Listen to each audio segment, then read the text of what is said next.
everyone, it's Belle, and welcome back to my channel. I hope you guys are all doing well. If you haven't seen last week's video, I'll put the link right down below. I invited my brother to do a nice Q&A talking Harvard and Stanford tea, so if you haven't checked it out, you should definitely do that. If you're new, hi, my name is Belle. I'm a Harvard Berkeley dual degree student. I share vlogs, lifestyle tips, and advice in general because I love giving unsolicited advice. I don't know, I just have an urge to do it. Anyways, today is going to be about how to develop mental strength and mental resilience. So, if you're a human being living in the human world, you know that a lot of times, it's really hard to keep your patience. Life gets in the way of you being happy sometimes. So, here is a very practical, step-by-step guide of advice that's going to help you build mental strength for tough times and have the palate to enjoy the happy times as well. So, the first thing is to be honest with yourself about how you feel. You know, a lot of the times we like to suppress our emotions because it's more convenient to not confront it. How many times have you told people, I'm fine, I'm good, and how many times have you really meant it? Because we live in a time that demands so much of us,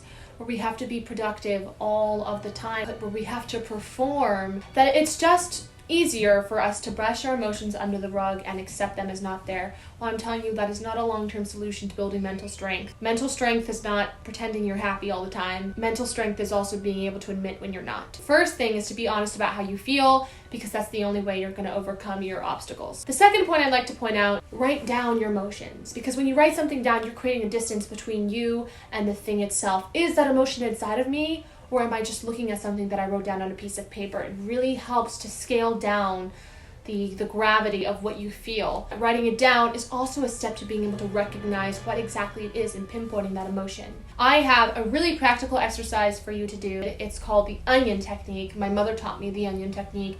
And essentially, to be able to find the core of your frustration and your feelings, you're going to give a very clear kind of blanket statement about how you feel. I feel bad that I got scolded by someone today. Why do you feel bad that you got scolded? Because I don't like people screaming at me. Why don't you like people screaming at me? Because it makes me feel lesser than.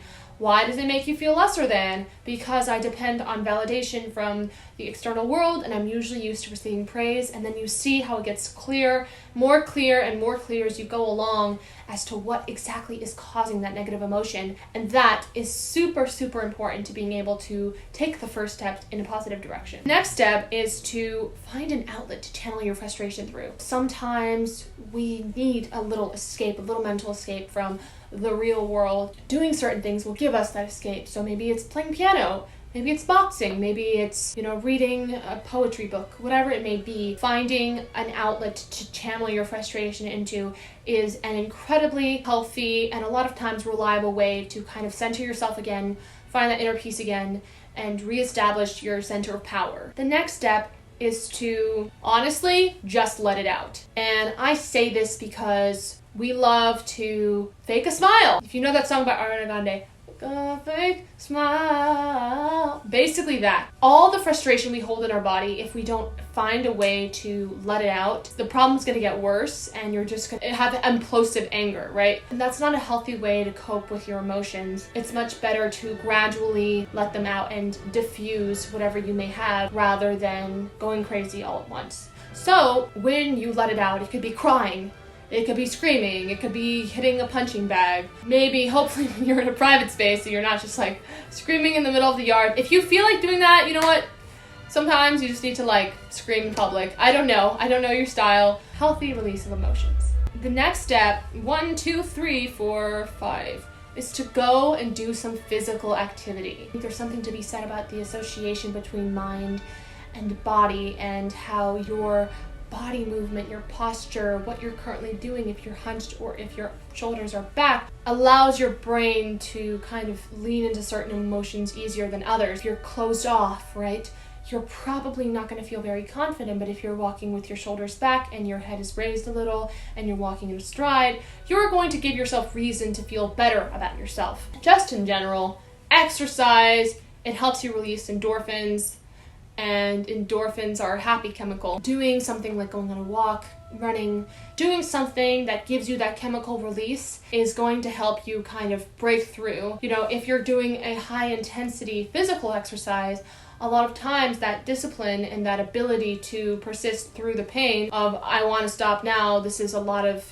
this is a lot of strain on my body, or whatever it is, it's going to allow you to push through mental obstacles as well. And so your body and your mind are going to simultaneously develop discipline. The next thing to do is to know what your personal crutch is. Healthy crutches are like physical contact. Maybe you need a hug. Maybe you need someone to kiss you. Maybe you need to pet a dog's fur. Maybe you need to pet a cat's fur. I personally can't because I'm allergic to cats and my throat will get scratchy and you don't want to see that. I have to take a Zyrtec. It was awful. Find out what that thing that you have to go back to that can instantly get you in a better mood. Maybe it's hearing the song Everybody Wants to Rule the World by Tears for Fears. Maybe it's hearing Dancing Queen by ABBA. Whatever that song is, or whatever that story or that thing that you go back to is, it's going to help you ease a bit of the tension that's going on in your mind and body. And the next thing that I find helpful personally is to have a routine. Okay, you might ask yourself, what does brushing your teeth have anything to do with mental strength and stability? Well, if you look at us biologically as humans, we don't like to do things that are uncomfortable, putting ourselves in a position that's going to compromise our sense of self or our safety, right? And so making your bed a certain way, putting on your socks a certain way, wearing an outfit you like, brushing your teeth, brushing your hair, doing your skincare routine, whatever it is,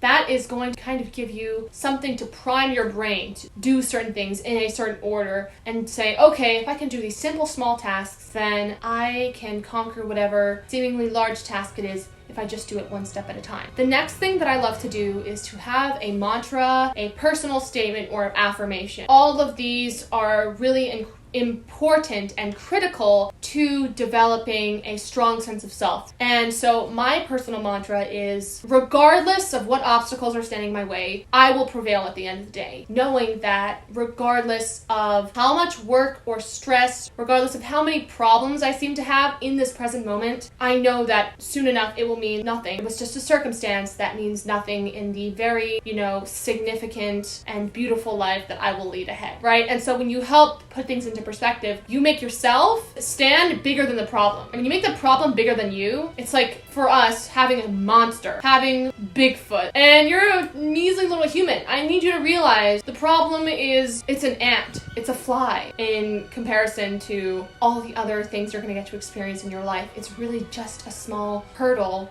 The next tip that I would give you is, make sure you have somebody to talk to.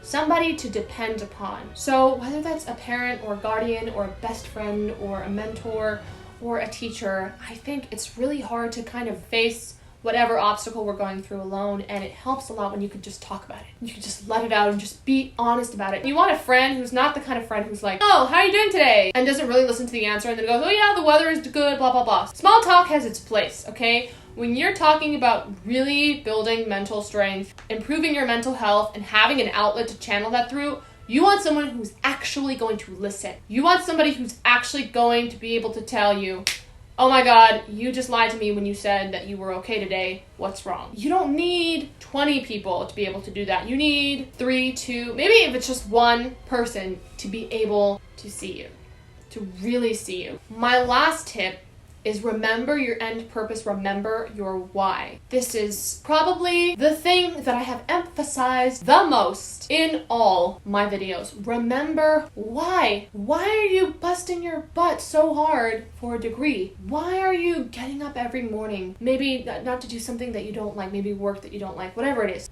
Why are you crying in pain at the gym because, oh my God, you just can't take it anymore? I think this is the thing that amazes me the most about humans. People have done incredible things, and you can do, and I can do incredible things just because we have a strong enough why to pull us through all the difficult times, right? If you're persuaded enough to do something, you're gonna do it regardless of how much work or pain there is. Let's say you want to get in shape, or whatever you perceive that as, whatever your physical goal is. You're not going to be very persuaded to get up in the morning and do that running if it doesn't feel like a guarantee that you're going to get your dream body in an X amount of time. Now, if you became Marty McFly tomorrow and had a dock in your life and a time machine, and then the future you came back to you and said, if you work out, I guarantee you by this date you'll have your dream body, guarantees, do it every day, it's gonna happen, I'm you from the future, you would do it because you feel like it's impossible to fail. Finding a strong why is imperative to being able to persist through difficult times. Having mental strength has nothing to do with being happy, being satisfied, being, kumbaya, hands around the fire all the time, okay? Being mentally strong is about being okay with having none of those things at any given moment. But then knowing and having faith that you'll feel those things again, and that whatever you're going through is just a blip in your success story. It's just a little tiny, bump on the road. I would like you to remember you can do it.